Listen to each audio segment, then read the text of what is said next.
Sir.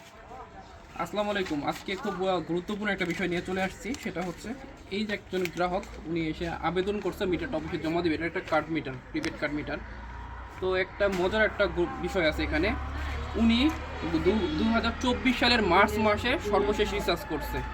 ঠিক আছে, এরপরে ওখানে ২৪ সালে ৭ মাস, ২০২৫ সালের ১২ মাস এবং ২০২৬ সালে আজকে ২ মাস, এই মোট ২৩ মাস ধরে উনি টাকা রিচার্জ করতেছে না। ঠিক আছে, এখন উনি মিটারটা অফিসে জমা দিবে। এই জমা দিতে হলে ওনাকে কিন্তু আবার এই যে যেই ২৩ মাস ধরে যে মিটারটা ওনার বাড়িতে স্থাপনা ছিল, এই জন্য মিটার ভাড়ার ডিমান্ড চার্জ এবং সরকারি রিচার্জের যে ভ্যাট, এই টাকাটা কিন্তু সম্পূর্ণটা পরিশোধ করে মিটারটা জমা দিতে হবে।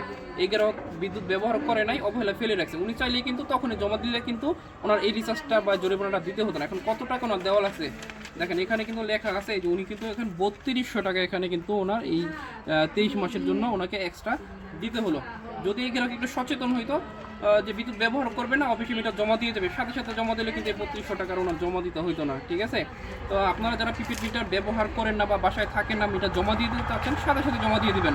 অন্যথায় কিন্তু এই গ্রাহকের মতো আপনার এই অতিরিক্ত টাকা জরিমানা দিতে হবে।